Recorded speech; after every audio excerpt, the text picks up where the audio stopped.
Ladies and gentlemen, the President of the United States, Donald J. Trump.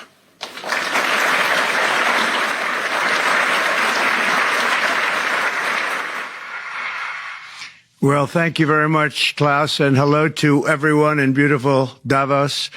This has been a truly historic week in the United States.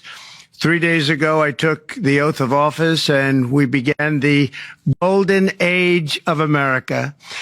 The recent presidential election was won by millions of votes, and all seven, every one of them, all seven swing states. It was a massive mandate from the American people like hasn't been seen in many years, and some of the political pundits, even some of my so-called enemies, said it was the most consequential election victory in 129 years. That's quite nice.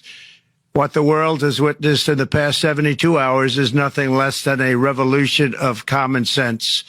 Our country will soon be stronger, wealthier, and more united than ever before, and the entire planet will be more peaceful and prosperous as a result of this incredible momentum and what we're doing and going to do. My administration is acting with unprecedented speed to fix the disasters we've inherited from a totally inept group of people and to solve every single crisis facing our country. This begins with confronting the economic chaos caused by the failed policies of the last administration. Over the past 4 years, our government racked up $8 trillion in wasteful deficit spending and inflicted nation-wrecking energy restrictions, crippling regulations, and hidden taxes like never before. The result is the worst inflation crisis in modern history and sky-high interest rates for our citizens and even throughout the world. Food prices and the price of almost every other thing known to mankind went through the roof. President Biden totally lost control of what was going on in our country, but in particular with our high inflation economy and at our border. Because of these ruinous policies, total government spending this year is $1.5 trillion higher than was projected to occur when I left office just 4 years ago. Likewise, the cost of servicing the debt is more than 230% higher than was projected in 2020. The inflation rate we are inheriting remains 50% higher than the historic target. It was the highest inflation probably in the history of our country. That's why from the moment I took office, I've taken rapid action to reverse each and every one of these radical left policies that created this calamity, in particular with immigration, crime, and inflation. On day one, I signed an executive order directing every member of my cabinet to marshal all powers at their disposal to defeat inflation and reduce the cost of daily life. I imposed a federal hiring freeze, a federal regulation freeze, a foreign aid freeze, and I created the new Department of Government Efficiency. I terminated the ridiculous and incredibly wasteful Green New Deal. I call it the Green New Scam, withdrew from the one-sided Paris Climate Accord, and ended the insane and costly electric vehicle mandate. We're going to let people buy the car they want to buy.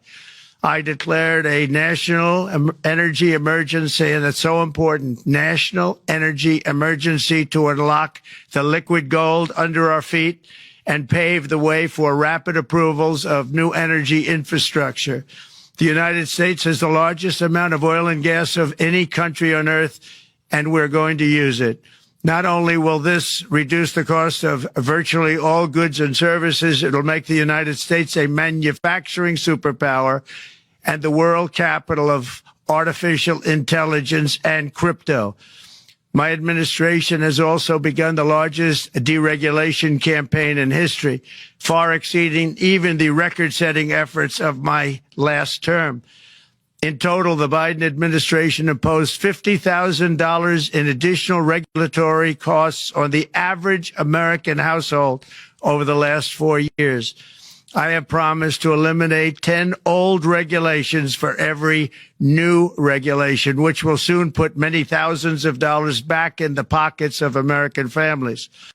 To further unleash our economy, our majorities in the House and Senate, which we also took along with the presidency, are going to pass the largest tax cut in American history, including massive tax cuts for workers and family, and big tax cuts for domestic producers and manufacturers. And we're working with the Democrats on getting an extension of the original Trump tax cuts, as you probably know, by just reading any paper. My message to every business in the world is very simple. Come make your product in America, and we will give you among the lowest taxes of any nation on earth. We're bringing them down very substantially, even from the original Trump tax cuts. But if you don't make your product in America, which is your prerogative, then very simply you will have to pay a tariff, differing amounts, but a tariff which will direct hundreds of billions of dollars and even trillions of dollars into our treasury to strengthen our economy and pay down debt. Under the Trump administration, there will be no better place on earth to create jobs, build factories, or grow a company than right here in the good old USA. Already Americans' you can see this, I think, maybe even in your wonderful, wonderful room that you're all gathered together, so many of my friends, but Americans, the economic confidence is soaring like we haven't seen in many, many decades, maybe not at all. Upon my election, it was just announced that small business optimism skyrocketed by 41 points in a single month. That's the highest ever. There's never been anything like that. SoftBank has announced between a $100 and $200 billion investment in the U.S. economy because of the election result. And just 2 days ago, Oracle, SoftBank, and OpenAI announced a $500 billion investment in AI infrastructure. Other companies likewise have announced billions and billions and billions, adding up to trillions of investment in America, in the United States. And it's also reported today in the papers that Saudi Arabia will be investing at least $600 billion in America. But I'll be asking the Crown Prince, who's a fantastic guy, to round it out to around $1 trillion. I think they'll do that because we've been very good to them. And I'm also going to ask Saudi Arabia and OPEC to bring down the cost of oil. You got to bring it down, which, frankly, I'm surprised they didn't do before the election. That didn't show a lot of love by them not doing it. I was a little surprised by that. If the price came down, the Russia-Ukraine war would end immediately. Right now, the price is high enough that that war will continue. You got to bring down the oil price. You got to end that war. They should have done it long ago. They're very responsible, actually, to a certain extent, for what's taking place. Millions of lives are being lost. With oil prices going down, I'll demand that interest rates drop immediately, and likewise, they should be dropping all over the world. Interest rates should follow us. All over, the progress that you're seeing is happening because of our historic victory in a recent presidential election, one that has become quite well known throughout the world. I think a lot of things are happening to a lot of countries. They say that there's light shining all over the world since the election, and even countries that we aren't particularly friendly with are happy because they understand what there is a future and how great the future will be. Under our leadership, America is back and open for business. And this week, I'm also taking swift action to stop the invasion at our southern border. They allowed people to come in at levels that nobody's ever seen before. It was ridiculous. I decided and declared to do, and very, very importantly, a national emergency on our border, immediately halted all entry of illegal border crossers, of which there were many, and began promptly returning the illegal trespassers back to the place from which they came. That action, as you've probably seen, has already started very strongly. I've deployed active duty U.S. military and National Guard troops to the border to assist in repelling the invasion. It was really an invasion. We will not allow our territory to be violated. After 4 long years, the United States is strong and sovereign and a beautiful nation. Once again, it's a strong, sovereign nation. In addition, I'm pleased to report that America is also a free nation once again. On day one, I signed an executive order to stop all government censorship. No longer will our government label the speech of our own citizens as misinformation or disinformation.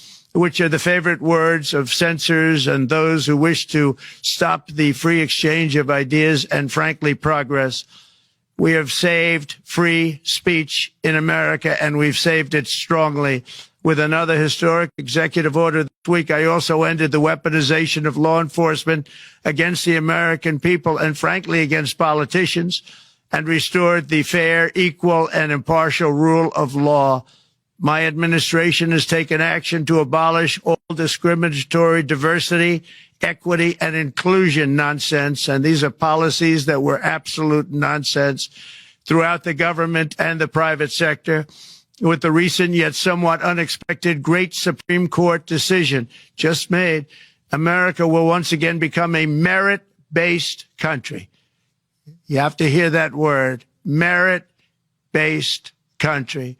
And I've made it official, an official policy of the United States, that there are only two genders, male and female.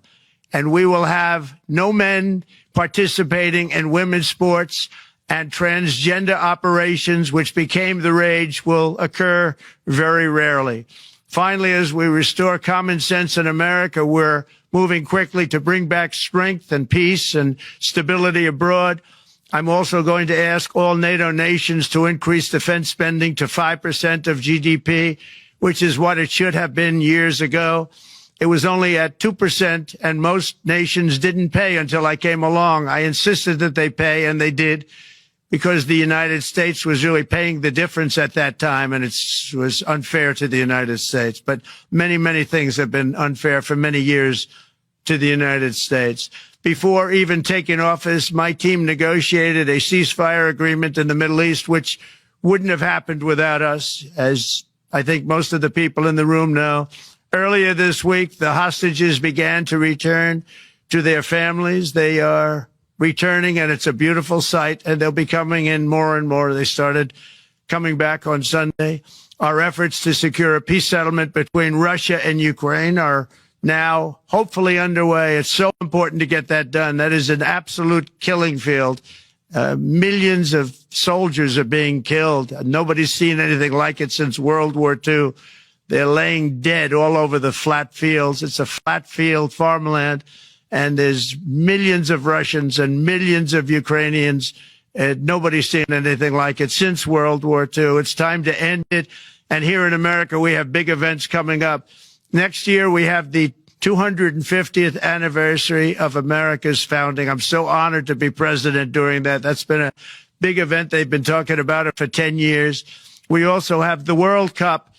And I understand Gianni's in the room. Infantino, he was very instrumental in helping us get it. He's there with you someplace, I think, and I want to thank him for that. And then we have the Olympics coming up, which I was instrumental in getting also in my first term. And who would have known that by skipping a term, I would get the Olympics? I was upset. I said, I got the Olympics to come and I won't be president. But it turned out through a stroke of luck, or whatever you might call it, that I'm going to be president during the World Cup and the Olympics and the 250th anniversary. So that's going to be three big events.